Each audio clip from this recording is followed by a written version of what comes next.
Hey, and welcome to another installment of Catching Up with Chris, Jake, and Sam.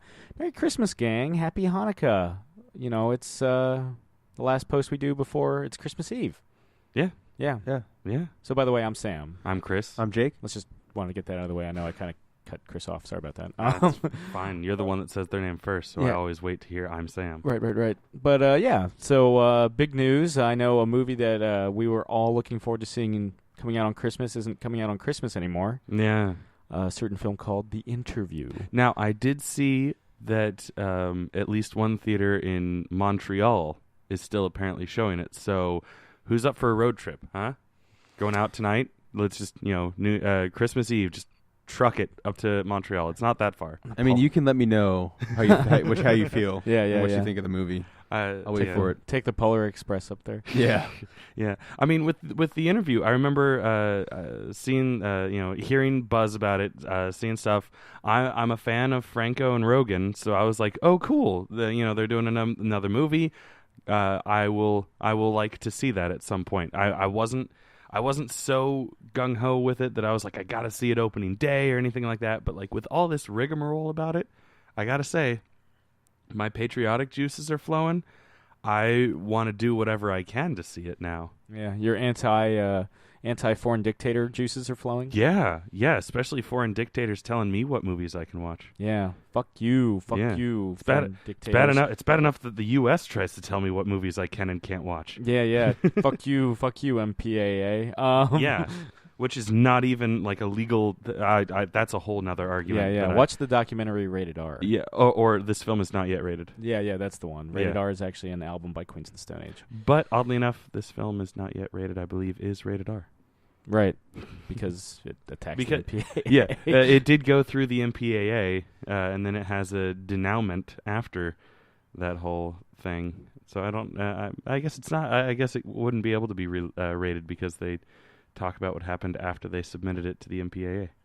There you go. Yeah. But Jake, I feel like you're the one that was like, of the three of us, that was initially the most excited to see it because you're a huge Franco fan. Yeah, I love James Franco. And I remember there was, I think even before the first trailer came out, I feel like there was like rumblings. And by rumblings, I mean like, whisper that like, North Korea was pissed about this. And yeah. they're gonna do. They called it an act of war. Yeah, they're gonna, if you release this movie, and this was so long ago before the actual release date was supposed to happen that I was like, they would never, we would never stoop to that level of being like, okay, we won't release this. And every time the trailer came on, I was just like, yeah, I can't wait. They'd show the trailer. We've seen the trailer a lot because we've seen a lot of movies this year. Mm-hmm. And there's always that little thing in the back of my head. I was like, man, could you imagine if they stooped that low and were like, yeah, we're not going to show this movie because some fucks are going to say, don't show it. It made me want to watch Team America again because Team America came out. I don't remember there being. I'm sure that people were pissed, whatever. At the same time, yeah, it's also like I feel like they were less tech savvy in 2005. Yeah, but it's unbelievable that it's one's a bad time for Sony. And two, I mean, I can't believe this is even just like a discussion we're having that we're allowing fucking other people to dictate what movies we're going to see now, and that's the beginning of a slippery slope. Yeah. I mean, I understand the argument that was brought up that like, well, what if they do release it and something does happen, then the backlash is going to be huge against Sony. I get that argument. I still don't think that that's how we should be deciding what movies we do and don't show, because that's censoring pretty much everything we're going to be doing from now on. Yeah, and I totally agree and understand what Chris is saying with that. But if that was the way everyone thought, we would never get anything done. We would never do anything. Yeah, we would pretty much never get comedies. Yeah. And so it's really just stupid. Yeah, I mean, it's pretty fucking dumb. I mean, the president has come out and basically was like, yeah, it was a fucking mistake. According to, the head of Sony Pictures did have an interview with Fareed Zakaria on CNN. He was like, because there had been reports that it's not getting released, period. Not in theaters, not on video on demand, not on DVD, not on any streaming service like video on demand, which I already mentioned. But like Netflix and stuff like that. Yeah.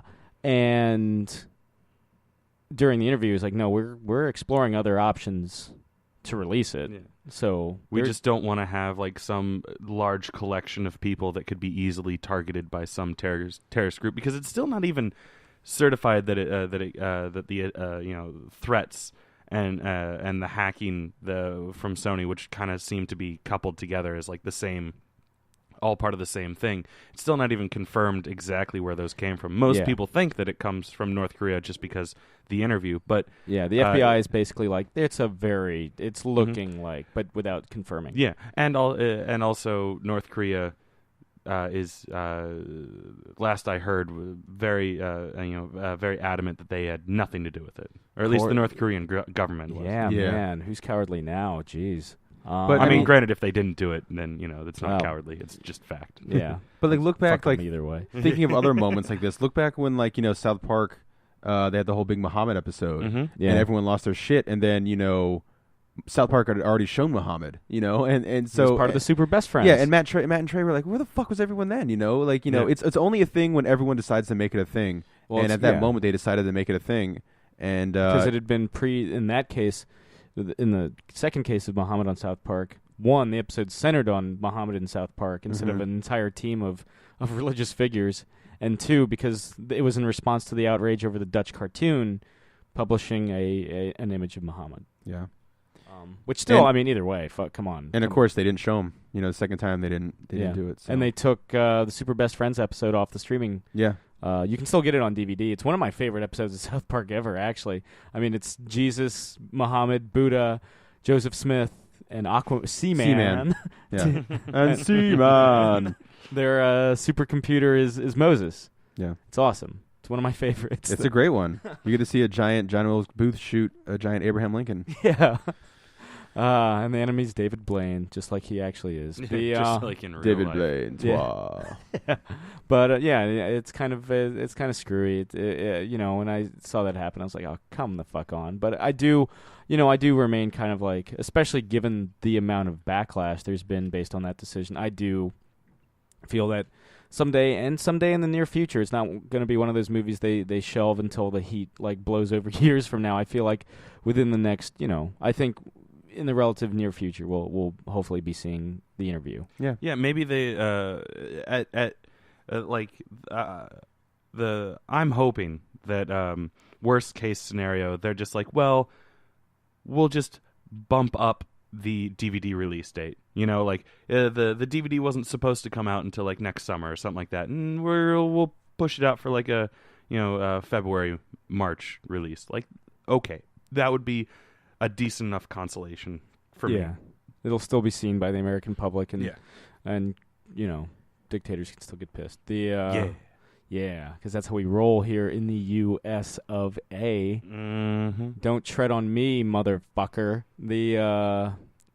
Whenever I say mother, I find out now. Whenever I try to say motherfucker, I enunciate it like Matthew McConaughey does. Yeah. In like True Detective and in Dallas Buyers Club, motherfucker. Yeah. It used to be McConaughey. Yeah, it used to be like Paul Giamatti, who you can do a decent Giamatti motherfucker impression. The motherfucker. Yeah. He always loses his shit. Yeah. Could you imagine if in Amazing Spider-Man 2, when the Rhino's helmet at the end opens up and he goes, "Surprise, motherfucker!" That would have been the fucking greatest movie of all time. Yeah. Apparently, then it would have gotten its sequel. Yeah. Apparently, they wanted to, like when the president of Marvel saw the script for Amazing Spider-Man 2, he wanted to set that shit on fire. Really? Which, okay. Amazing Spider-Man 2, not a perfect movie. No. But I actually enjoy The Amazing Spider-Man. I saw it 4 fucking times in the theater. I like that movie a lot, and every time I mention that I like The Amazing Spider-Man 2, it's like I slapped their child in the face if they had a child.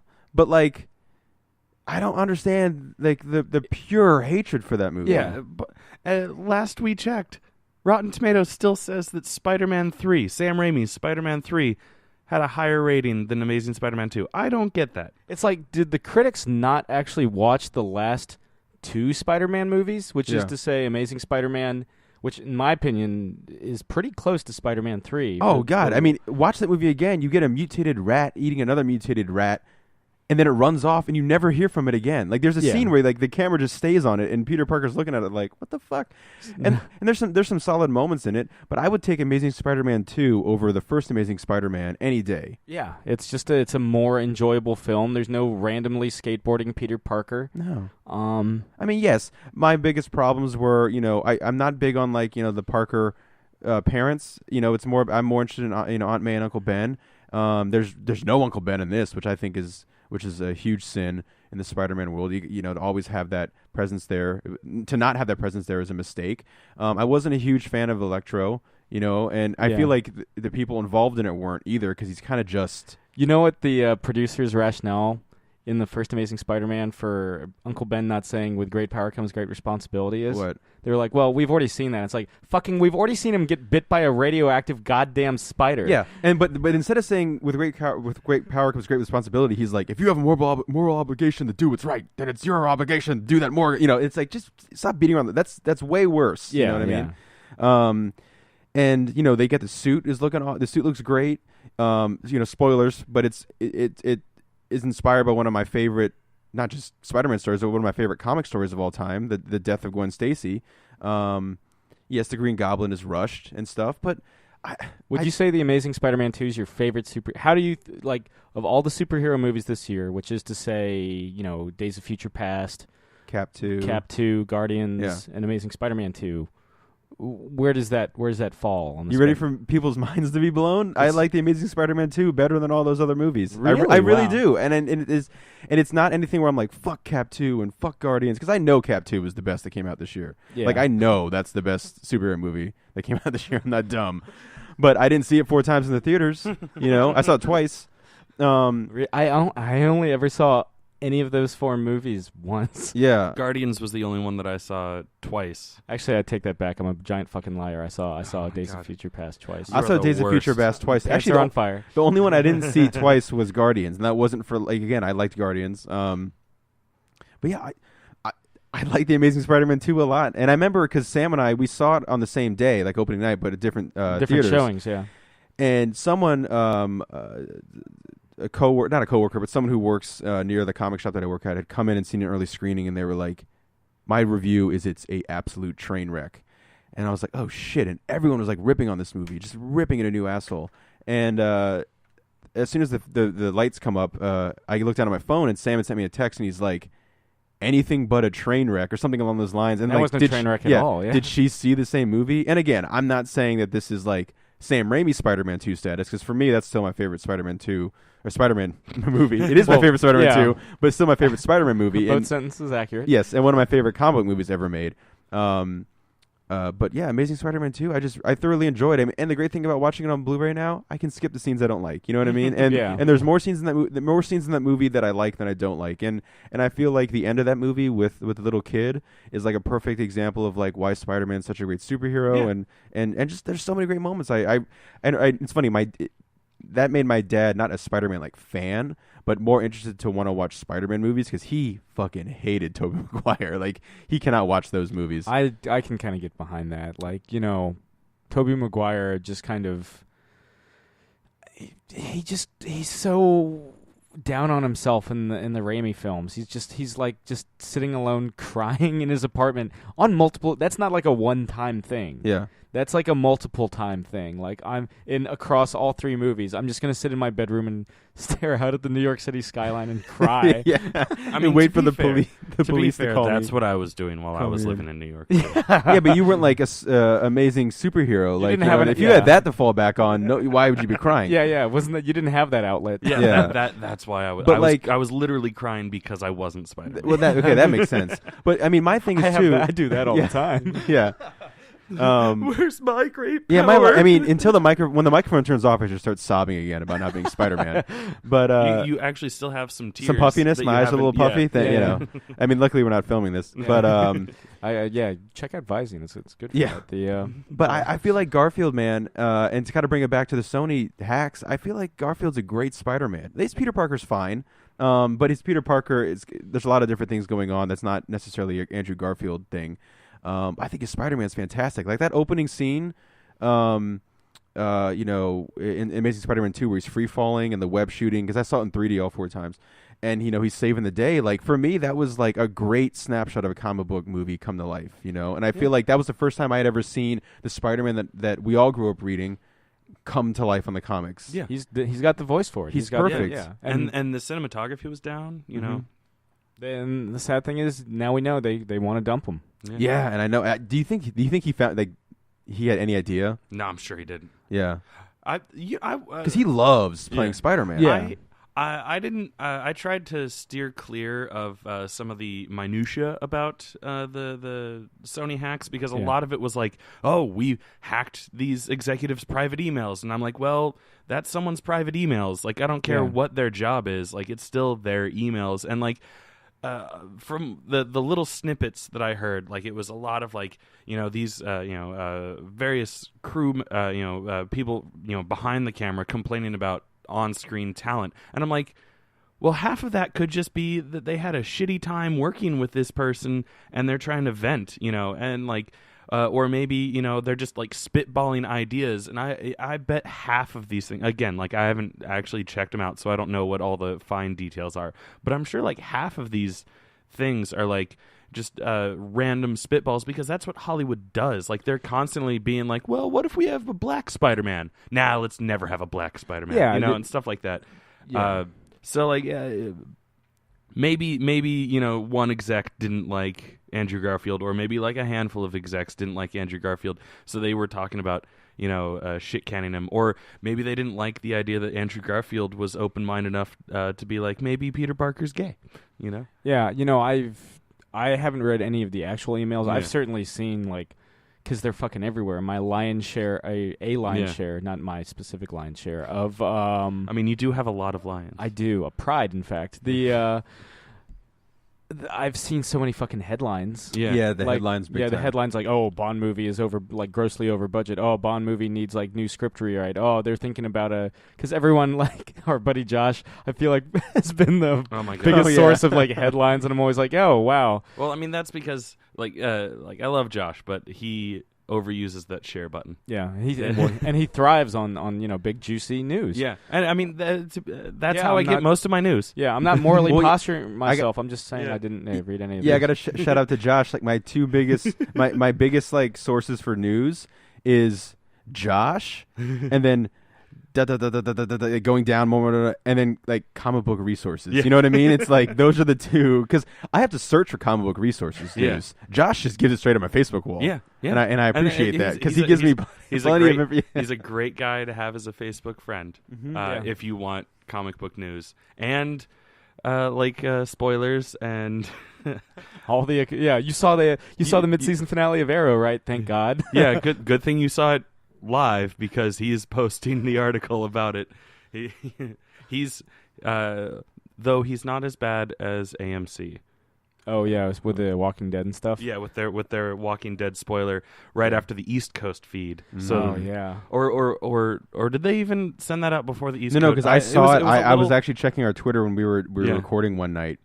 And I was fine. I watched the show, but I wasn't super bummed about getting spoilers, because I knew it was my own fault if I saw anything. Yeah. And the show was like 10 o'clock or whatever, and they had posted spoilers, because I don't want to whatever. Yeah, Walking Dead spoilers for the next 5 minutes. But at like 10:01, the Walking Dead, like the official Walking Dead, posted a picture, and it said rest in peace, Beth. Yeah.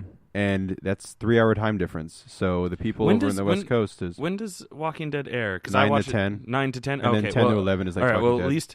at least it wasn't like 10 to 11 was when the Walking Dead airs. So like it's like right during the first minute you find out what the last scene is. Yeah. Oh God. Yeah. But I will say since we're still Walking Dead spoiler zone here.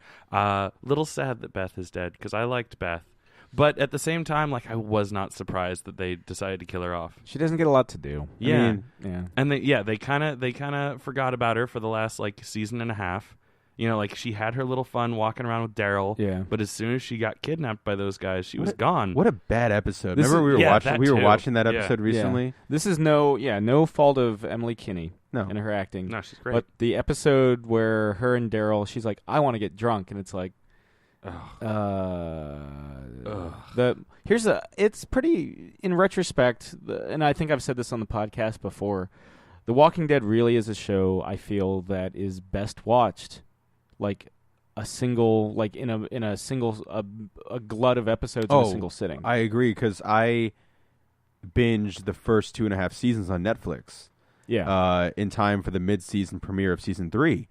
And it was like really exciting the first like 2 or 3 weeks, but then it was like, I lost a lot of interest in it. And I feel like, because I read the book in a compendium form, not single issue, and I feel like that would be a haul too.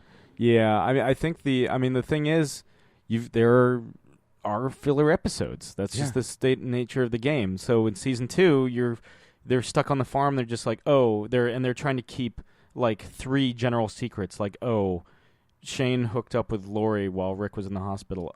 Herschel's keeping walkers in the barn. Stuff like that. Maggie and Glenn, yeah. So they're, circling around that in season 2, and of course season 3. There's a lot of, like, I know you love the governor, Jake, but in the second half of season 3, it's just like, what's the governor? Like, it's just Rick. Well, this isn't the governor's fault now I think about it. It's just Rick, like, losing his mind in the prison. Yeah. Just like, you don't talk to me. And he's like, sideways, Yeah. Or like the second half. I thought that the first half of the 3rd season was probably one of the best, chunks of episodes in my opinion. But yeah, the second half there was just kind of like, and I gearing up for something that didn't happen in the finale. Yeah. And I feel it's very ballsy. The first half of season 4, this is what's very ballsy. I should probably clarify and connect that shit instead of just saying it's very ballsy. There's a lot of balls in The Walking Dead. Yeah. The first half of season 4, of course, is like the fall of the prison. Mm-hmm. Second half, you go from that huge action and emotional high, and it's like these one and done vignettes for like these paired off characters.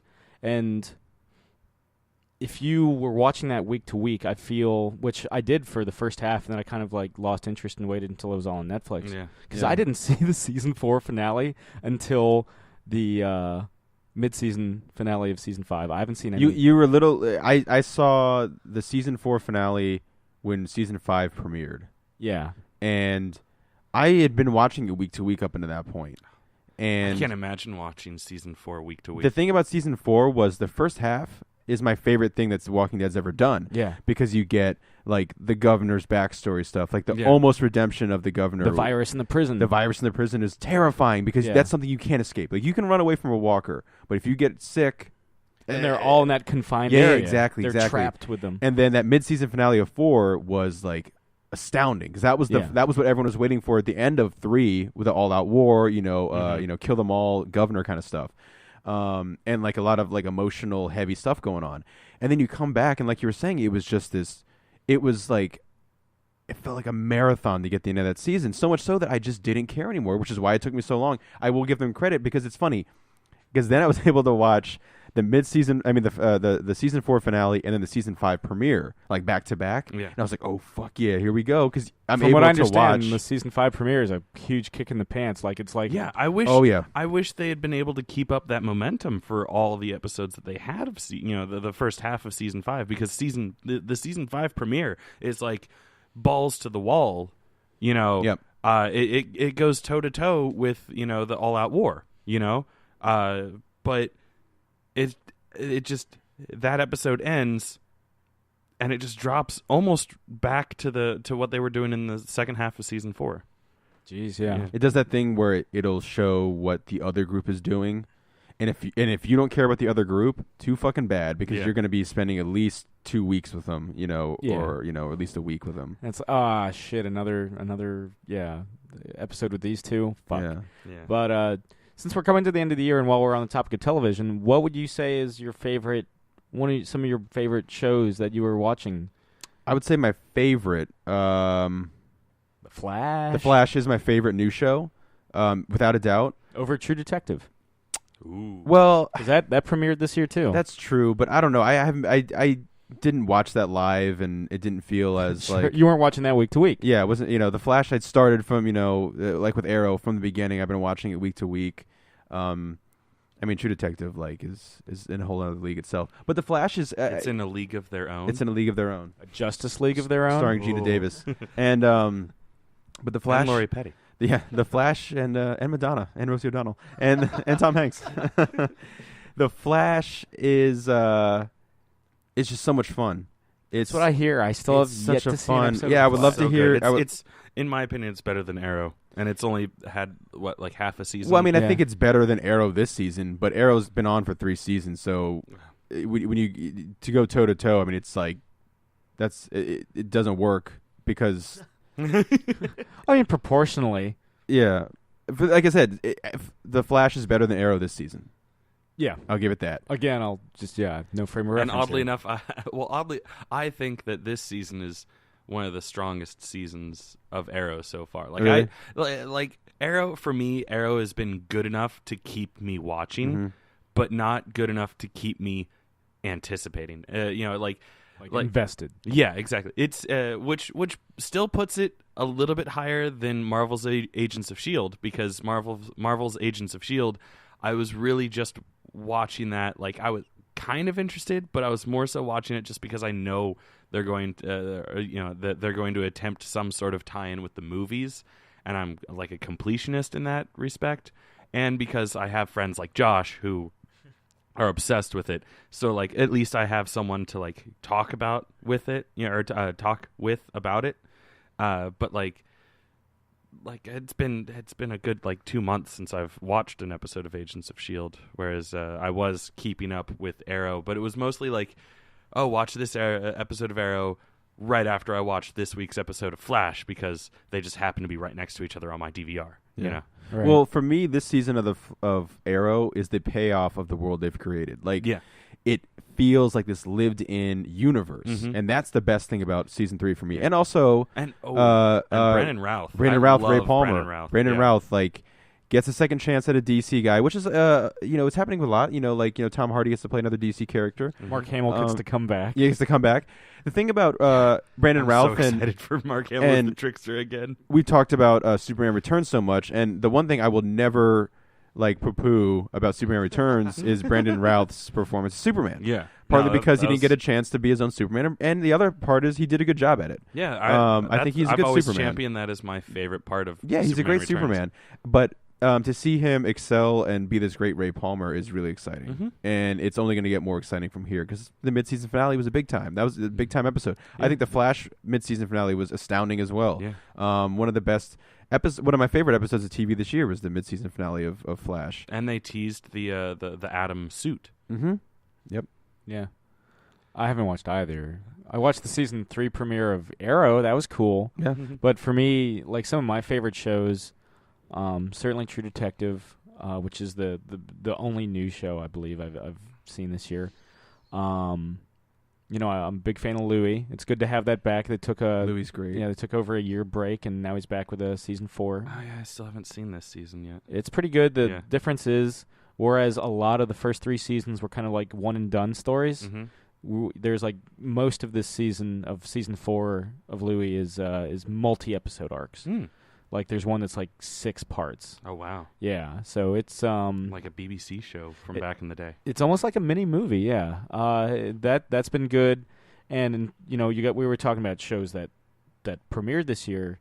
2 of my favorite talk show hosts have recently ended their runs. Like this week that we're recording this. Stephen Colbert is the Colbert Report is no more, and the Late Late Show is no longer hosted by Craig Ferguson. Oh hell yeah! Oh hell yeah! I hope he keeps the robot. He's got to keep the robot and just hangs out in the morning, drinks his coffee, and they watch TV together. Yeah, because Colbert is taking over the Late Late Show, right? Oh, he's taking over the Late Show. Oh no, yeah, that's right, the Late Show. Yeah, he's replacing Letterman. Yeah. Is there any word on replacing Ferguson? There's a there is a comedian. Oh, they're replacing Ferguson. Yeah, James Corden from Into the Woods. Okay, I don't know who that is. Yeah, he's the guy married to Emily Blunt in the film. Oh wait, he's the guy that was in the guy that was in the Doctor Who episodes, right? He does show up in some Doctor Who. Yeah, he's the father of Snowmageddon. Yeah, during Matt Smith's tenure. Yeah, and he was the guy in the apartment. Yeah. So I feel bad that I can't remember his name, but I mean he was only in like 2 episodes. Yeah. A Christmas special. I don't know how. The cool thing about Craig Ferguson's run on the Late Late Show, Craig Ferguson, I genuinely believe, was secretly one of the best hosts on network late night. Mm-hmm. Definitely. He kind of had this indie punk rock flair and just the sense, this palpable sense, and in some cases verbal sense that he just didn't give a shit. Yeah. He's just like, I got the job, I get to, and it's so late, I can basically do what I want. Yeah. I never got into like watching the show regularly, but every time I caught an episode, it was one of the funniest talk shows that I'd ever seen. Yeah, I mean, his co-host was a fucking robot skeleton named Jeff with a mohawk and glowy eyes. Metal mohawk. He had 2 people dressed up as a fucking horse in a stable on the other side of this. It was like an acid trip Pee-wee. With all of its little like weird shit going on on the side, and for his interviews, he would just the first thing he would do is rip up the interview cards. Yeah, he would shoot the shit. Yeah, it would just be a conversation. I felt like the show was at ease. Like the guests were always at ease. Mm-hmm. It never felt like someone was coming there just to plug something. Exactly. He said that's when he would be the most annoyed. When basically their publicists or handlers were like, hey, you really stay on topic. Like, fucking plug this. And he was like, oh, come on. That's not what the show's about. Yeah. If you're trying to plug this, you've picked the wrong program. Yeah. Go to The Late Show. Go to The Tonight Show. So it apparently he was going to leave 2 years ago. Like, his original contract ended in 2012, and he was planning to retire. But then he's like, you know what? I'll stick it out. Dave's contracts, and Dave Letterman, who also produces The Late Late Show, is looking to finish out, and he did have a clause in his contract that said that if he wasn't selected to be Dave Letterman's replacement, CBS would give him a sizable payout. And as we now know, Stephen Colbert is the incoming host of The Late Show, so Ferguson's doing okay. he got his mad Skrilla. Yeah. So I hope he goes on like a comedy tour. He is next year. He is. Okay, he's at the Warner Theater in February. Ooh. You know how much the cheap seats cost? Too much. After fees and all that, it costs $75. Yeah. Ugh. I love his comedy. I've listened to a lot of his stand up, but that's $75. Yeah. And that's the Warner Theater too. Like it's nice, but it's a trek from here. It is all the way Hart, DC. Yeah. And again, those are just the cheap seats. Yeah. Yeah. He's stomp there. Yeah. He's got like 3. He's got like 3 specials on Netflix. Yeah. They're pretty good. Yeah. But yeah, and of course Colbert. I found the Colbert Report to be better than the Daily Show. Oh yeah. Definitely. The Daily Show, I would watch that, and yes, I'm laughing, but at the same time, some of those laughs come from, like, a painful place. It's like, oh, yeah, that's right. Our world actually is like that. Mm-hmm. Motherfucker. Yeah. Let me see if I can do that as a more McConaughey. All right, fuck it. The jokes on The Daily Show were always like, pointing out how terrible things are, whereas, like, on the Colbert Report, it was, like, making light of everything. Yeah. So like you didn't feel it wasn't like twisting. It was always under the knife. It was always under the frame of like this like jingoistic like self-absorbed buffoon. Yeah. It was always how it related to Steven. I love that character. Yeah. And that's the thing I'm really cuz he's apparently for late night he's just Stephen Colbert. Yeah, he's retiring that character. Yeah. I'm sure we'll see elements of the Colbert Report. Hopefully we'll get something like Point Counterpoint, one of my favorite segments where he just argues with himself. Yeah, and the only thing that's different is his tie color. Yeah, which I always hoped was like a live edit. Yeah. You know, so like he's literally just sitting there yelling at himself constantly, and they're just switching which camera's pointing at him. Yeah.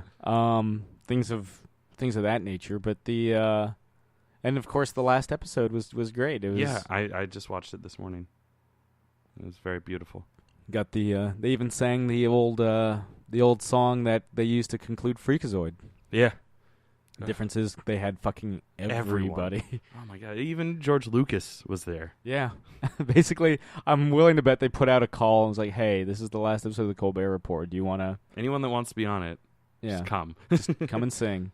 Yeah. Everyone from Big Bird. Oh my god, it was so embarrassing watching some of those people just kind of sit there like, I don't know the words. Like Kareem Abdul-Jabbar. Yeah, yeah. One of the few men to stand toe to toe with Bruce Lee. So yeah, it was it's because Colbert Report is honestly in my top 3 shows that were on the air this year, like right up there with True Detective and Louie. So I'm not saying this as somebody that was like that watched Colbert Report every fucking night, but whenever I did, it was always a good time. You know, it's the end of an era because he started that show. He started as a Daily Show correspondent. That's how I first saw him. And then he started Colbert Report in October of 2005, right around the time I started college. So my entire college career, you know, grad school, now into like my late 20s, he was always kind of this fixture because he did it for almost 10 years, and now he's done. So thanks for all the memories, gentlemen. I will hope to see you guys again. Apparently, Craig Ferguson's going to be a game show host and a daytime. Maybe not a daytime talk show host, but something like celebrity name game. Yeah, something that's already started apparently. Yeah, I see the trailers for it before like the Flash or Arrow. Right. It doesn't look that good. Most celebrity game shows aren't. Yeah. And of course, I think it isn't until the summer that Colbert replaces Letterman. They're giving him plenty of time to prepare and just honestly take a break after doing the Colbert Report for almost a decade. Give him some more time with his family because he's got like multiple kids and all that. Let him teach CCD. Oh yeah, he apparently always teaches. He is a regular Sunday school teacher at his local Catholic church up in Hell's Kitchen. Yeah, and he and Jack Black have Jack White have regular Catholic offs. Cool. I saw a super clip of them going back and forth trying to be like, okay, this saint, what are they the patron saint of? You know, and I was like, well, I'm Catholic and I don't know this. They have more. I think they have more free time than you. Yeah, that and also they both went to like Catholic schools where they actually teach that stuff, whereas I went to public schools. Right. Did you ever do any level of Catholic schooling, like elementary school or?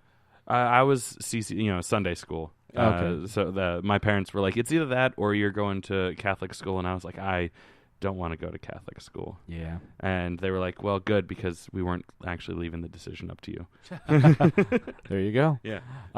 Good Catholic parents. Yeah. So, other than the Flash, can you or the? Yeah. Well, I was thinking about this today because I knew we were going to talk about it. One of my favorite shows this year, aside from anything that we've already mentioned, was Brooklyn Nine-Nine. It's not a new show. This is its second season this year.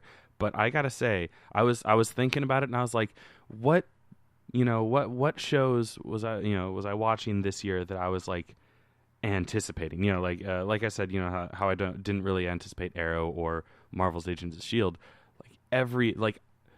Since I got a DVR, I kind of stopped paying attention to when shows are on. I always knew when Brooklyn Nine-Nine was on because I was like ready to watch it like as soon as it started or like right after it ended recording, depending on how busy I was that particular Sunday. So I was like, yes, Brooklyn Nine-Nine. It's so fucking funny. It's just I can't even explain like just how like perfect that show is in my opinion. I hear nothing but good things about Brooklyn Nine-Nine. It's great, and this season has been just as solid as the last season, and there's something beautiful about how episodic it is.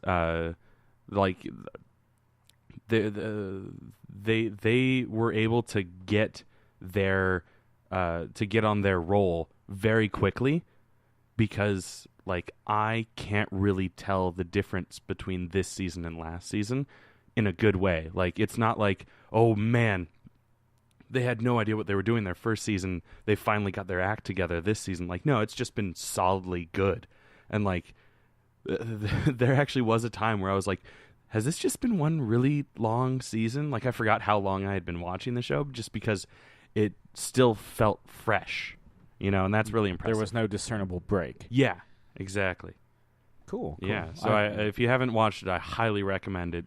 It's got 1.5 seasons under its belt now, so plenty of episodes to catch up on. I will say, speaking of endings, like Sam was talking about, one of my favorite shows of all time had their final season on Netflix this year, and it was The Killing.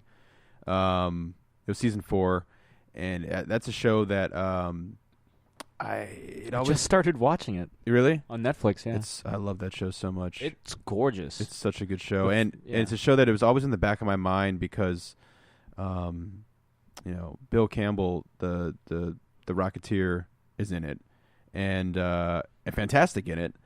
And so that was kind of my jumping on point, and the fact that when RoboCop came out, Joel Kinnaman is Alex Murphy, and so I was like, all right, I'll finally like really give The Killing a shot, and I blew through those first 3. At the time, only the first 3 seasons were available, and it's just fantastic. And the final season was on Netflix, and I was able to knock it out in about a day or 2.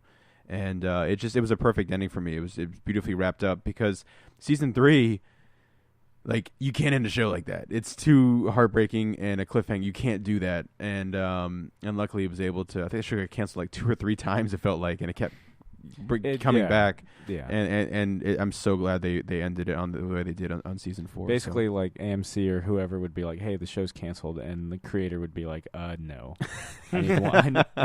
I need one more season." Yeah. And to his credit, I'm only 3 or 4 episodes into season 1, and it's gorgeous, man. It's so good. It's a great. It's intense. Yeah, it's a superb show. I'm looking forward to. I know certain things about it that I probably shouldn't, but fuck it. There's plenty enough of that show that you don't know about that'll throw you for a loop. That's one that's been on my docket that I haven't gotten around to. It's so good. It's fantastic. Make sure it's added to my list. And right now. South Park, it's always stellar, and this season's been one of the best seasons ever. So this past season of It's Always Sunny was I like how you had that association too. Like that jumped into my brain as soon as he said It's Always Stellar. Yeah. It's Always Sunny.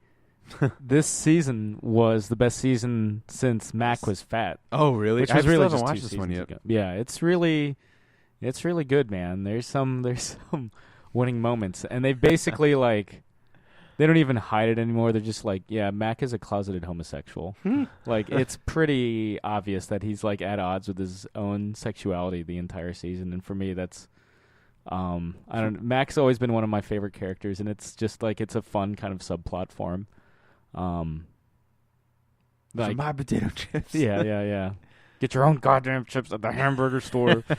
Hamburger store. Like that's a line from an episode in season 8. No, he's season fat. 7. He's fat. Yeah, so season 7, and he's like, he gets his own bag of chips from a hamburger store. Yeah. What the fuck is a hamburger store? I don't know. And Charlie wants some chips, and he's just like almost choking on the chips because there's these blooper outtakes of it, and it's so funny. It's one of my favorite blooper moments. I feel like that show doesn't. A lot of people love it. A lot of people watch it, but it's a sleeper hit. Mm-hmm. Like, it isn't. You don't see it shouted from the rooftops. It's not a huge like number 1 hit, but everyone that watches it, thinks that it's like the greatest show, ever. So like it to me, like, it rests right in that like perfect zone where it's not, so over popularized that like it kind of loses its like hipster, cool feel, like, oh, it's a show for me, Yeah. But at the same time, it's really good, so it rewards the people that do know about it. Yeah. The fan base it does have are vocal and diehard. Yeah. So if you've never seen It's Always Sunny, that's, the first 9 seasons are on Netflix, man. Check that shit out. It's great. Yeah. So that's another good. Now, earlier we were talking about favorite comic book movies. What are some of your favorite movies, like, period, now that we're entering the end of the year? Are we all just gonna say Birdman, Well, Birdman's- Interstellar, and Gone Girl and drop the mics? No, because Interstellar wouldn't be in my top 3, but this is all with an asterisk because I haven't seen American Sniper yet. Like, that's the one that I'm really holding out for. I haven't seen the Babadook yet. Yeah, Yeah. that's true. Oh man. We have to like find the Babadook like on demand or something like that Yeah. and watch it together. It's on demand, I think. Well, then let's all chip in and Just throw down like $2 each. yeah, exactly. But yeah, so I haven't seen American Sniper yet, and that's one I'm really looking forward to see. But yeah, Birdman is definitely number one. There's been so many great movies. I'm not even sure what the hell like the numbering system would be for the rest. But I mean, Gone Girl is definitely on there. Yeah, what are just like you don't necessarily have Yeah, to yeah. So like Birdman, Gone Girl, Fury.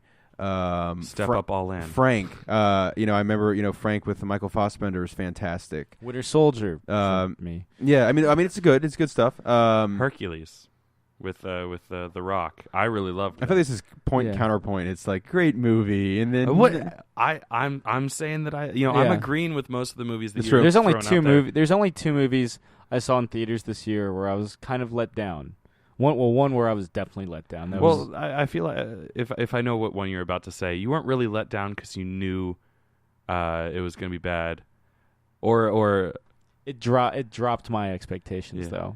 that's My true. lowered That's true. That's true. You did leave the theater with a huge headache. Yeah, to the point where I had to get like migraine because of the movie. Yeah, and that of course, and I'm sure if you've been listening to us from like episode 5 or 6 on, it's fucking the Teenage Mutant Ninja Turtles that came out in August. By the way, he had to have prescription grade painkillers to quell that.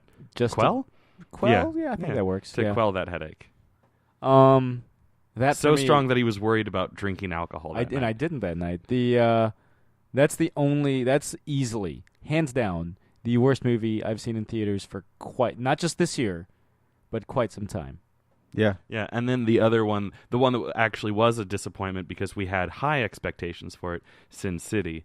I imagine that's the one that just fell off the wayside quick. Godzilla was another really good one that came out this year. I enjoyed Godzilla. I think the big thing, and I didn't like the pacing. Yeah. But it wasn't a bad film. I still enjoyed it. Mm-hmm. I keep forgetting RoboCop came out this year, and I actually really enjoyed the RoboCop reboot. I thought it was really smart and well made. Yeah, I mean, there's parts of it I liked, and there's parts of it I didn't. The way that you keep talking about it, I definitely am eventually going to check it out. But I just still haven't been able to bring myself, in that stupid, nostalgia sort of way where I'm like, RoboCop, man. Well, the funny thing is, RoboCop. If you grew up watching the original film and watching this one, and you're like, if you're not open-minded, you're gonna fucking hate it. But if you're open-minded to see a different take on RoboCop, it's pretty enjoyable. And the thing is, it's gonna be weird for like kids who grew up with this movie first because it's available and it's PG-13, and they go back and watch the original. It's gonna be like this nightmarish turn. You know what I mean? Because it's ultra violent. It's way more satire. And there's way more dark humor, where the reboot for RoboCop is very straightforward. Mm-hmm. There's just moments in the RoboCop remake that just didn't click for me. Yeah. I didn't. I know you were talking to Joel Kinnaman earlier, and for the record, great job on The Killing. Well done, Joel. He doesn't do it for me as the lead. Yeah. And remember that training there's a training sequence where he's RoboCop, and they play this really weird poppy rock song. Like it's like really driving guitar, and you're like, fuck yeah, and then it's like yodeling in the background. Yeah, and it's like, what the fuck? Yeah. I enjoyed RoboCop. It wouldn't be on my top 10. I think one of the big things with RoboCop for me is that I just loved the dark humor and the satire, and I could tell from the trailer that there wasn't a whole lot of that. It's not there, and they kind of tack it all on Samuel L. Jackson yelling at you throughout the movie, but it was more of the heartbeat and the idea of RoboCop dealing with having a family, and his because in the original his family's out of there. And he's just this loner kind of guy. He has flashes of memories, but he never has to. Yeah, in this really one, he actually has to interact with his child again, and those are the moments I liked way more than because there are some really stupid things where he's looking at a perp, and this is a fucking high grade. technology that's going through his like brain, computer chips, blah blah blah, spilling out all this information about criminals and everything. And he looks at one of the guys, and it says "totally stoned." And I remember being like, "That's totally fucking dumb." Like that's such a stupid. That's for me. That's one of the stupidest parts of the movie because it's not funny. It's like a cheap throwaway thing. But the action for me is basically mostly throwaway. It was more like the moments between like the family and dealing with like the absolute hell of being RoboCop. There's a line. So in the original RoboCop, they always cut to this weird like game show or infomercial or something where there's this guy with huge glasses just going, "I'd buy that for $1." It's a sitcom. That's what it is. Okay, yeah. And that's the catchphrase of the. Right. It's like "Where Are My Pants" from the Lego Movie. Yeah, there's a sequence that line gets brought up by Jackie Earle Haley in the new one, and the placement of it and the delivery of it. Jackie Earle Haley, great job on Watchmen, great job on Human Target. When he delivers that line in RoboCop, I'm pretty sure I had an aneurysm and lost my ability to speak Portuguese. Like that just and I gained the ability to speak through Portuguese. osmosis. Yeah, I was like, "What the fuck?" And I can't say it. I lost it again because speaking in tongues. Yeah, you lost it when you saw Ninja Turtles. I lost it when it said "totally stoned." But enough about RoboCop. Go see the original, and if you want to, experiment, go see the reboot. The Lego Movie. Speaking of that, it's fantastic. Also came out in February. Keep forgetting that it came out this year because it came out so early in the year. But yeah, damn if it wasn't an amazing movie. You know one that I know we're all as soon as I say this movie, we're all gonna go fuck yeah, John Wick. Mm-hmm. Oh yeah, that's probably yeah. There it is. Hell yeah! I forced myself to go. Mm-hmm. That's one of those. It's very slick, very fucking awesome. That's a great fucking movie. So good. It's like we were all saying, best Punisher movie I've ever seen. Yeah, and I know this one even better than Dolph Lundgren's. I know this one I'll throw out. I know you guys weren't super psyched on it, but I still love Dawn of the Planet of the Apes. I haven't got a hold of it yet. Since I like it's it better come out. than Rise. Yeah, but that's why I really like Dawn of the Planet of the Apes a lot. It was really good stuff. Yeah. I'm just burned out on I don't know. Apes. I mean, there's like 8 of them. Yeah, because I've seen all of them. They as have I. Yeah, they break you after a while. You get those spoken from like true, like you actually were like brought back to a childhood memory of your dad going, "All right, Beneath the Planet of the Apes one more time, Sam." No, I'll do Beneath, but as soon as you get to like back to or what the time travel one, Escape from the Planet of the Apes. Yeah. After that, there's moments of conquest of the Planet of the Apes I like when Ricardo Montalban jumps out of building. Yeah. And then I'll just like turn off the TV, like we're done here. Much like me and 5 minutes before Back to the Future Part 3 ends. Yeah. The Battle for the Planet of the Apes though is pretty fucking bad. I don't even remember like what happens past Escape Planet of the Apes. Like I remember Planet of the Apes because I've seen that like 50 times. I've seen Beneath the Planet of the Apes because that's a sequel, and it's good. I like worshiping the bomb. That's cool. Escape. All I really remember is that they travel back in time. Yeah, they're back in the 60s. And then at some point, Caesar takes over. It starts at the end of Conquest. Okay, like he breaks out of monkey jail with the rest of the apes. Yeah. And just like in Rise. Yeah, and then that's basically Rise is basically Conquest. Yeah. The first time around, whereas eventually, arguably, if it's all one continuity, the first time around, Caesar is homebrewed, and then homebrewed, and homegrown ape, and then the time travel happens, and homebrewed Caesar gets replaced with natural born Caesar. I'm gonna. That's how I am from the future. That's how I am justifying, I guess, all of them existing in one continuity. The only one that arguably doesn't would be Mark Wahlberg. Yeah, that's an alternate. That's an alternate universe. Because as you can tell by at the end where he jumps into another alternate universe, whereas there's the Abraham Lincoln statue, straight out of Stealing Dogma. Yeah, good lord. Now, if I may jump in, I was looking through a list of the movies that came out this year just to refresh my memory. And thankfully I did, because I happened upon a movie that I really loved that came out this year, Neighbors. Very funny movie. Oh, I saw that. Yeah, I thought it was hilarious. I've never liked Zac Efron more, mostly because the only other thing that I know he's done is the High School Musical movies. You didn't see the Paperboy where Nicole Kidman pisses on him? I did not, but Oh. my interest is piqued. Just added that to my Netflix. Yeah. Wow. Yeah, I think is McConaughey in that one too? It sounds like you're the only one that knows anything about this movie, I feel so like he's everywhere these you are days. asking yourself. I saw Neighbors, and Yeah. I felt like it was a good time at the theater. I enjoyed I it. questioned my sexuality every time Zac Efron took off his shirt. Okay. Just throwing that out there, guys. Mine was already compromised. Just like, all right. Compromised. Yeah. Your cover's been blown. Yeah. Yeah. One that I didn't see, but was on this list as well. It came out the same day as Neighbors. Was Chef, the dramatic Jon Favreau. Yeah, Jon Yeah. Favreau's dramatic turn, which I don't think any of us saw that. I did not. But No. it looked interesting, and I wish we had. So maybe check that out at some point. Yeah. Also, apparently one called Butt Whistle came out. Okay. Whiplash was cool. I really liked Whiplash. I saw Oh. Tusk. Oh, Finally, yeah? How was that?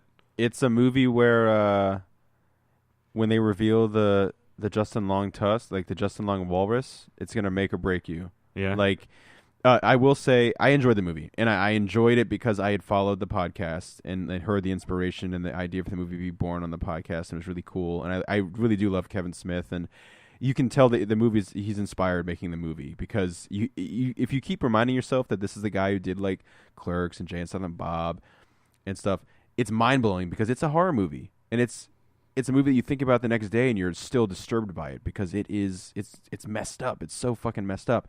And Kevin Smith does something where he gets Johnny Depp to give a performance that I don't think Johnny Depp's been like that fresh with a performance in years, you know?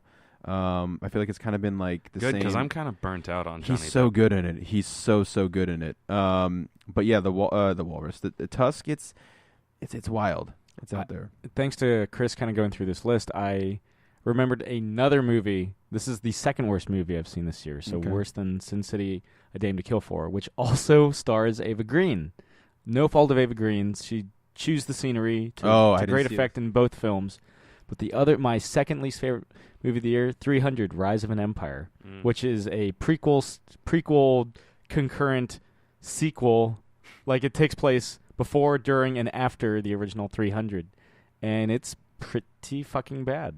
It's like, yeah, I saw that movie for free.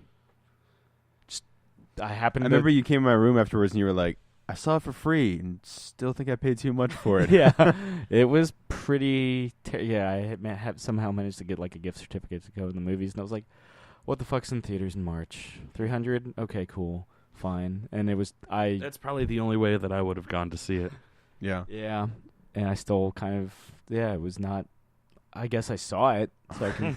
You definitely, Yeah, I would definitely put The Theory of Everything on my list. Absolutely, that's still a stellar movie. Interstellar would be on my list as well. Is that a stellar movie? It's pretty good. yeah. Yeah. That's really it, movie wise. Now, as you guys may know, we all are avid comic book readers. Can you think of some books that have been published this year? Like, I've been reading the current arc on Batman, which is Endgame, and it's one of. I have to credit Scott Snyder, who writes it, and Greg Capullo, who draws it. Every major arc of their run on Batman just kind of raises the stakes. Yeah, each one has been a little bit better than the last. Yeah, and I agree. I started Endgame as well. I'm not as far as you are, but it's really good so far. yeah, that's probably my favorite ongoing. Like Jeff Johns' Superman's great. Mm-hmm. That's my favorite. That's the story that I've been waiting for.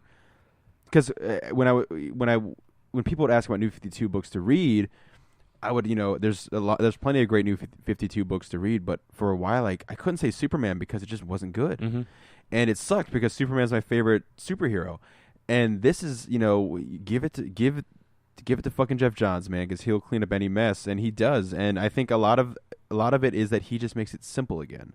It's not he's Back to basics. It's kind of in Jeff Johns' world, which is where I want Superman to be, because and I like John Romita Jr.'s art.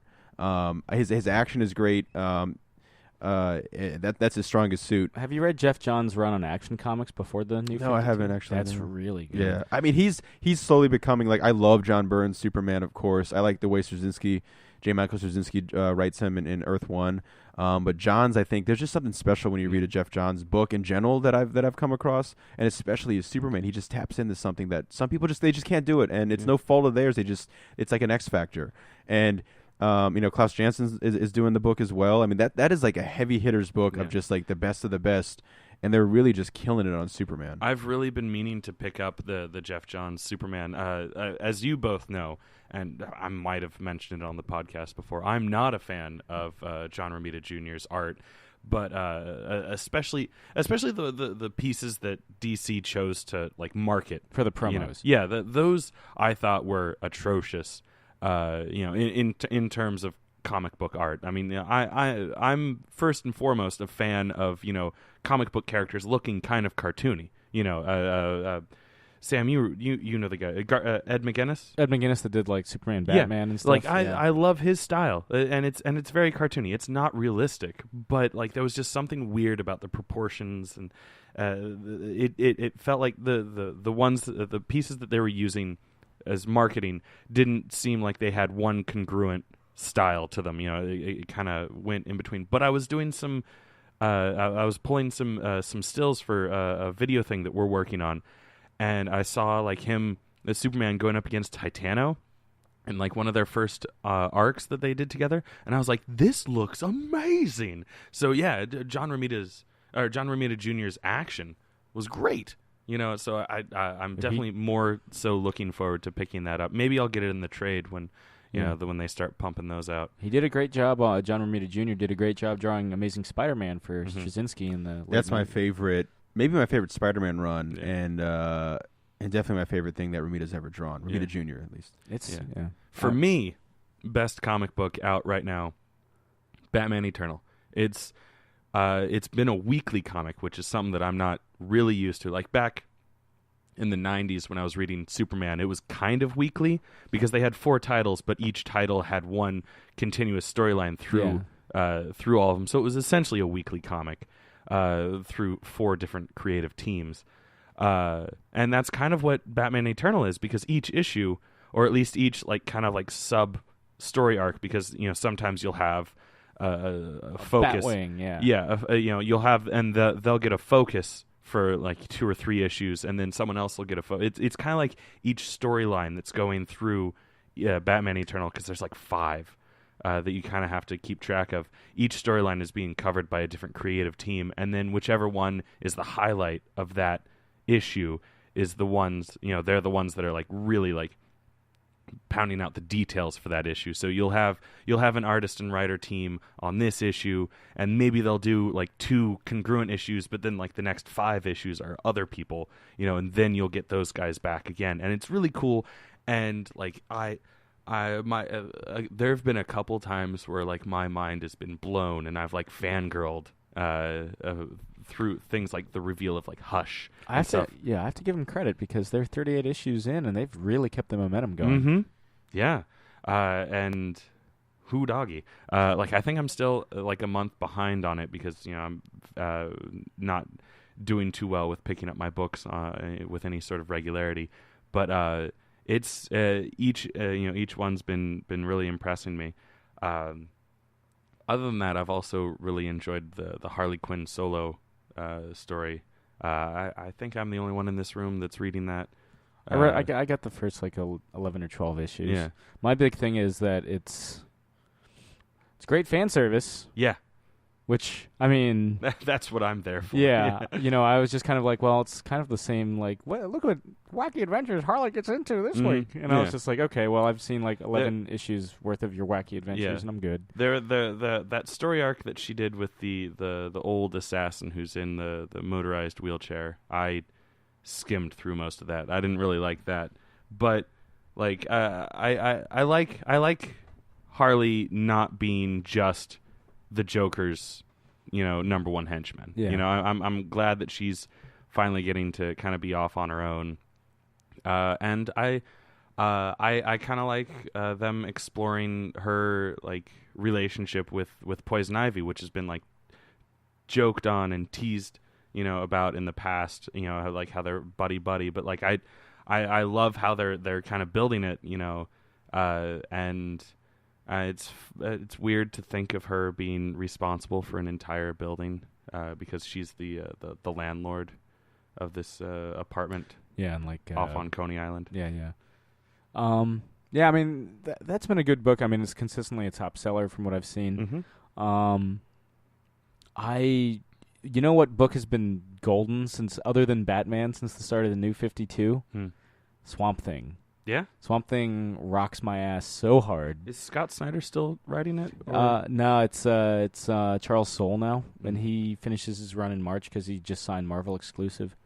But I enjoyed Scott Snyder's run on Swamp Thing. Charles Soule tops him. Charles Soule's Swamp Thing is one of the best books on the stands. If I had to say my 3 favorite DC books, it really would be Jeff Johns. Ooh, it's between Superman and Justice League. Fuck. Oh, yeah, Justice League's been pretty good. Yeah, with the Amazo virus? Yeah. Yeah. But clearly, Scott Snyder's... So just for the sake of argument, I'll add 4, because I don't know which Jeff Johns book's better. But so his Justice League is Superman, Scott Snyder's Batman, and honestly Charles Soule's Swamp Thing. Swamp Thing's one of those characters I feel like that needs to get... It's not like they stopped writing Swamp Thing stories after Alan Moore stopped writing Swamp Thing. There's been like close to 3 decades worth of Swamp Thing stories since. And a lot of them are just... I feel like they're dismissed because they're not Alan Moore. But there's some really good fucking work, like in the 90s and stuff, on Swamp Thing. He's great. One of my favorite superheroes as a little kid was Swamp Thing. I used to have this color-changing action figure that... I had that one. Yeah. You put it in hot water, and he changes colors, and then my sister sat on him and broke him. But Swamp Thing, man. And over on the Marvel side, to kind of like change things up... Yeah, since we've only really been talking about DC. I've been really digging... Of course, Mark Waid's Daredevil, and he's leaving soon, too. He's made, because for years, whenever somebody was writing Daredevil, whenever somebody new came on, it's like, well, I'm going to somehow make this book more depressing to read. What shit can I put Matt Murdock through now? And it's not that, under Mark Waid's watch, it's not that the character doesn't face hardships anymore. It's just that he doesn't care. Like, he's not like this tortured soul anymore. He's kind of like, he basically makes him this kind of swashbuckling hero again. And I've really enjoyed that. I know some people are on the fence. They've recently relaunched the book and relocated Daredevil from his usual stomping grounds in... Hell's Kitchen?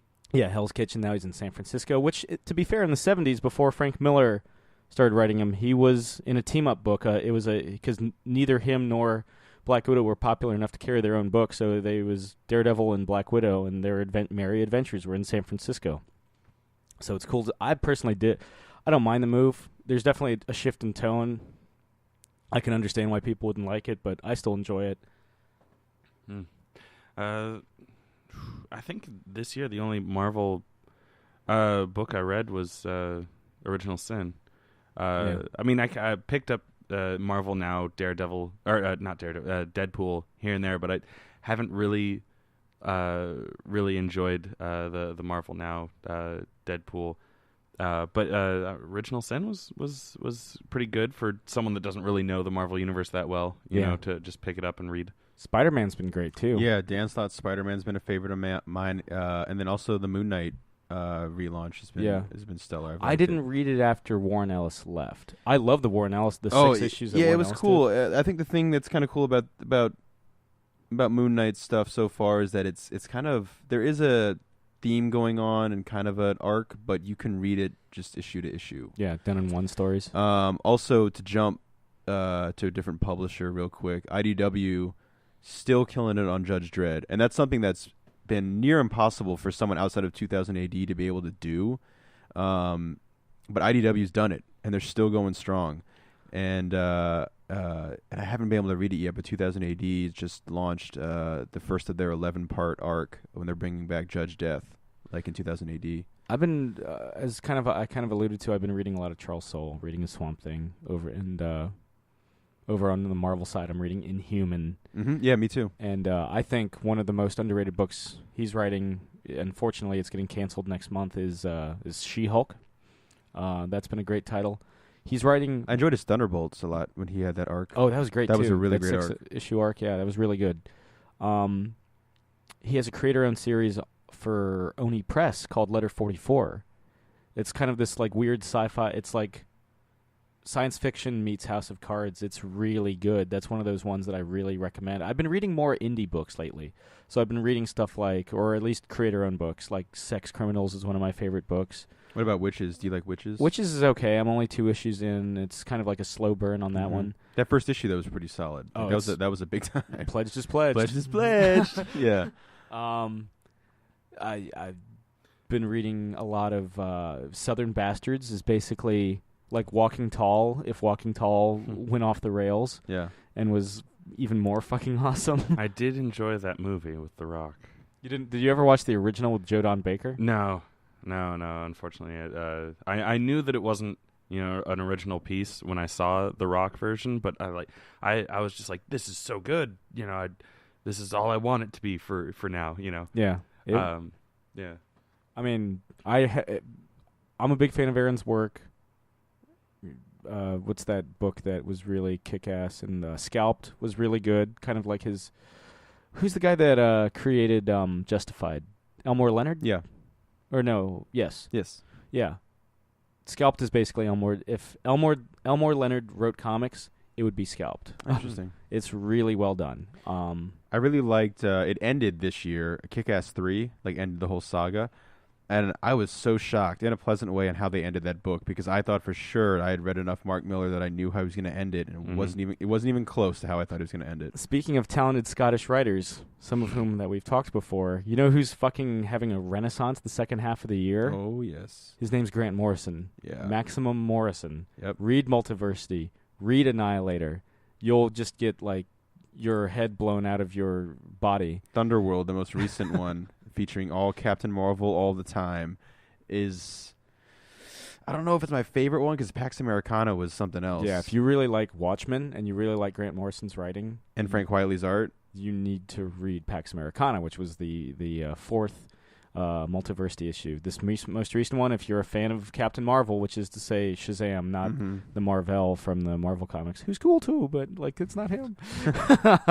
Yeah, it's been Multiversity's been this love letter to basically all facets of the DCU. So all in these kind of self-contained but not alternate reality stories. And then Annihilator is basically Max Landis invading the real world and pestering the screenwriter to write the ending to his story. That's classic. Yeah. And Max Landis had no idea.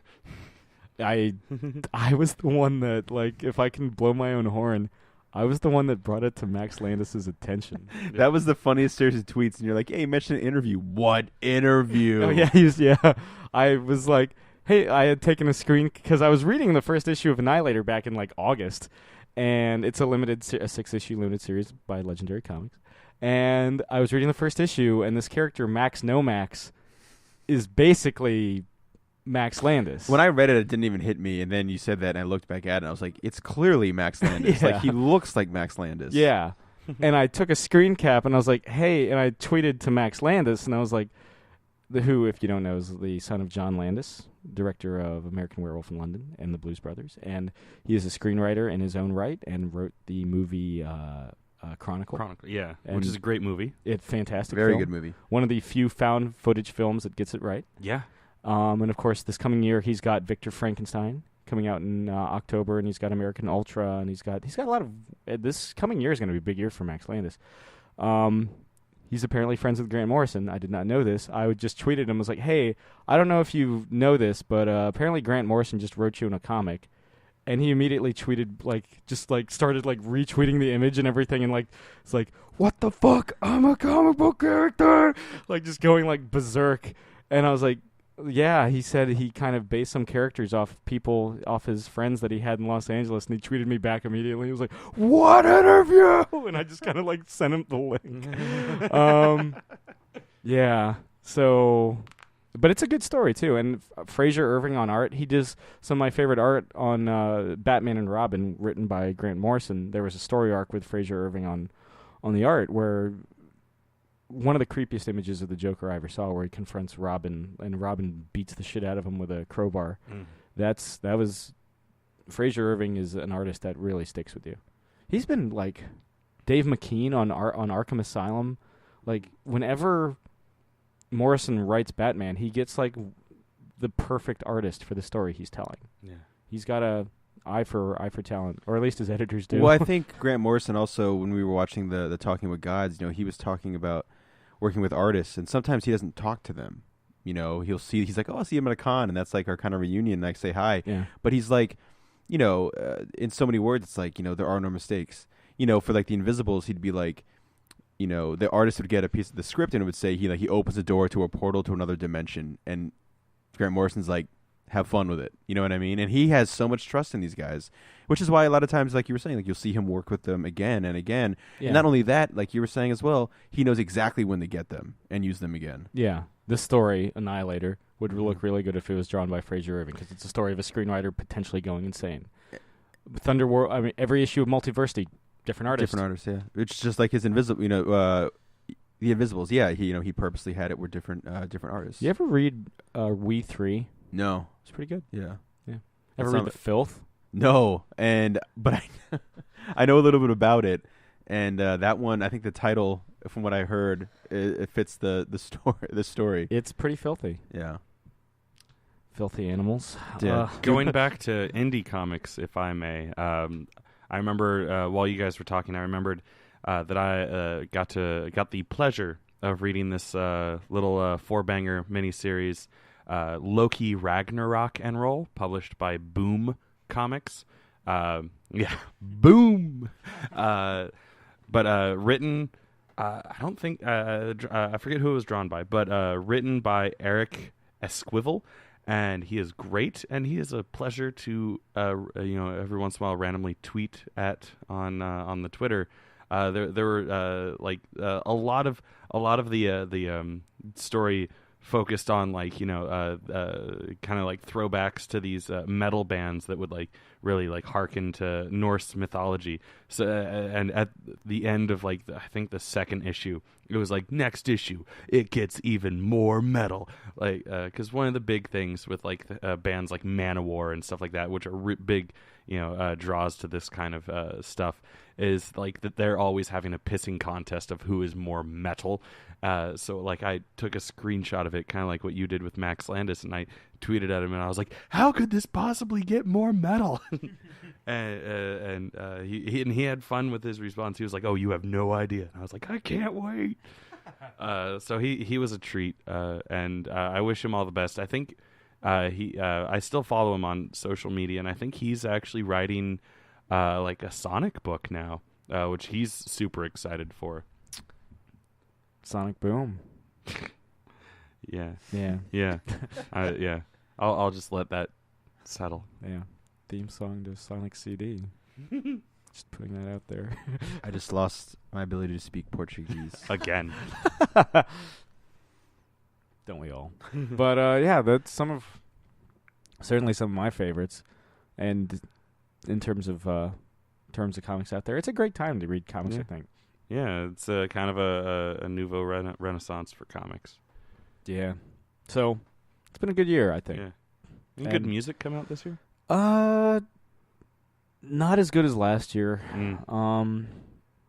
I mean, The Foos put out a solid album. Not as good as Wasting Light, but still a solid album. Weezer, great That's album. That's my favorite, yeah. Everything will be all right in the end. I'm sorry. Just while we were talking about, I swear to God, the celebrity name game just followed me on Twitter. I don't know. We were just they heard us, but just out of nowhere. Just your personal account? I follow Craig Ferguson, but now all of a sudden the celebrity name game is following me on Twitter. That's wild. I'll follow them back. Yeah. haven't watched. I've seen the promos. Just tweet them and let them know that we talked about them. Good promo, Celebrity Name Game. All right, yeah, but yeah, for me, Everything Will Be All Right in the End is not only my favorite album of the year by far. It's and to be fair, I haven't listened to that much new music this year, but that's been in my car, and I've just been listening to that album over and over again. I adore that album. I really do. I mean, I've given it plenty of enough listens and time to say it's my favorite Weezer album of all time. It's great. I haven't picked up any new albums this year. You guys know I'm not much of an album person. I'm more of a singles person anyway. But I think the only new stuff that I've really gotten a chance to listen to, other than the Foo Fighters through their documentary show, which I really enjoy, was like fucking Taylor Swift's new shit. But I gotta say, catchy as hell. It is catchy. That shit's my jam. Whenever I hear it, I start bouncing. What's around. that song? She's like, "Oh my God, face." You know, she like it's. I got no strings to hold. Yeah, okay, that's it. I forget what it's called. It's God, the current face. or I'm just making up lyrics and melodies now. Yeah, but yeah, that yeah. I mean, I'm all about Shake It Off. Yeah.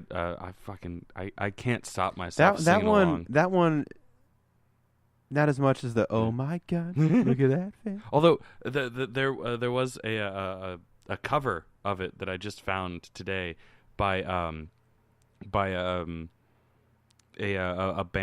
The caption of it said that it had been Africanized. Basically, it's a band made up of members who are all from Africa, and it's not like traditional African music per se, but like they do. It's kind of like. Did you guys see Moonwalker? Michael Jackson's Moonwalker? Yeah. How at the end they have that like African a cappella band doing their own version of Moonwalker. It's kind of like that, but like more of a poppy, band feel to it. But it's really good, and I feel like you guys should check it out. I wish I could remember who it is that sings it. If you give me a second, I can bring it up because I shared it on my Facebook. But of course, I didn't think about doing this before, so I didn't have anything prepared. Right. I mean, it was pretty. Those are some of the big music things that I can think of this year. Mm-hmm. I did go to quite a few bit of concerts. I saw the last concert I went to this year was Katy Perry at the Verizon Center. Yeah. I also went to the Firefly Music Festival in Delaware back in June. I got to see Andrew WK a second time. Yes, we did. Awesome Con. We did indeed. We met him. Yeah. I met him. I met Andrew WK. And that was great. It was. But yeah, I feel like in terms of actual new music, I haven't been listening. Last year was kind of a murderer's row of listening to like really good stuff, like listening to Bastille or the Arctic Monkeys or Daft Punk. Daft Punk had put out a new album last year. It was a good one. Whereas this year has kind of been, again, some good music, but just not as much as I thought. Yeah. By the way, it's Alex Boyer and Changing Lanes who do that Shake It Off parody. Or not parody, it's a cover. So check them out. And then, so music. Anything else? Any video games you guys want to talk about? Five Nights at Freddy's 1 and 2. Just so much fun, you'll shit your pants. We still haven't played Five Nights at Freddy's 2. Yeah, I own it. Yeah. Still haven't touched it because you want it to be fresh for whenever we do that stream. I'll look at the menu screen every now and again. It's like... It's so weird how you do that. You just turn it on, and it's like on your phone too. Yeah. You just sit there and you like show everyone that you're like, you're looking. I have at it. I can do it. Yeah, I could play it whenever I want. Yeah. If I wanted to. Yeah, I could do it. I'm doing this for you. We beat Lego Batman 3. Yeah. It's a fun game. Pretty sweet. Mario Kart 8 was great this year. It was certainly the best Mario Kart game in my opinion, since Mario Kart 64. That Nintendo whatever on the Wii U. Smash. Well, Smash as well, but that kind of like variety game. Oh, Nintendo Land? Yeah, that's what it is, that's been out since launch. But, had it? I will admit, this was the first time I had played it. For me too. Yeah. Thanks, Zach. Yeah, thank you, Zach, so much. Yeah, basically every Wii or Wii U game I've played, it's probably because of Zach. It's exactly, yeah. The Super Mario 3D World, stuff like that. But would you say, what do you prefer, Mario Kart 8 or the new Smash Brothers? I'm aware they're completely different. Yeah, but I've played only both of them only one time, so it doesn't matter. But fair enough. I'm gonna go with Smash though, because Smash. Personally, I've always been more Smash anyway. Yeah, like Mario Kart's great, sure. but I love button mashers. Yeah, that's my jam. That's my bread and butter, and that's all Super Smash Brothers is, and it's well aware of that fact. Yeah. And it's not like a huge technical fighter like Street Fighter or and there's not Gear. Like 12 button combos that you have to memorize. Yeah, the combos are really fucking simple. It's like point the directional arrow this way and hit these 2 buttons. Yeah. And that's a combo. Yeah, it's great. Yeah. So in terms of my favorite game of the year, I don't know, I played Titanfall on the Xbox One. Yeah, that's sweet. That was a pretty sweet game, but I would probably certainly the game that I kept coming back to the most would probably be the first Five Nights at Freddy's. Just because it was something that just kind of tapped into some unconscious thing for me. You know what I realized? I don't think I've played any next-gen or current-gen consoles except for the Wii U. Yeah, which I wouldn't even really consider a current-gen model. You wouldn't be alone, but because it's intentionally inferior graphics-wise and whatnot. To save power. Yeah. And to save the planet. Damn right. One Wii U at a time. Yeah, but I don't know. That's really if I had to say like a full-on game, it would probably be probably be the new Smash Brothers. Yeah, it was a lot of fun. It might be the Stick of Truth, South Park. Yeah. I know my friend Nicole had a lot of fun playing the new Assassin's Creed Unity. And she's really enjoying Grand Theft Auto 5, the re-release for the PS4. She was actually she's quite the Twitcher, and she just hit like 1,000 followers on Twitch, or like 1,000 followers on Twitter. Something like she had a big milestone, whatever. She hit a point. And she wanted to celebrate it. She just this weekend. She did a 24-hour stream. She was broadcasting for 24 hours straight, and she mixed. It was mostly Assassin's Creed Unity because she had also just gotten that, so she had it coincide with when she got it. But yeah, 24 hours straight. I popped in a couple times because I decided to sleep. Then I had to work and stuff like that. But I popped in a couple times to see how she was doing. She was raising money for this charity called Extra Life, which is helps kids that are in hospital and stuff like that. So it gets them entertainment and things to take their minds off of whatever illness they have. And so it's a really nice charity. She had a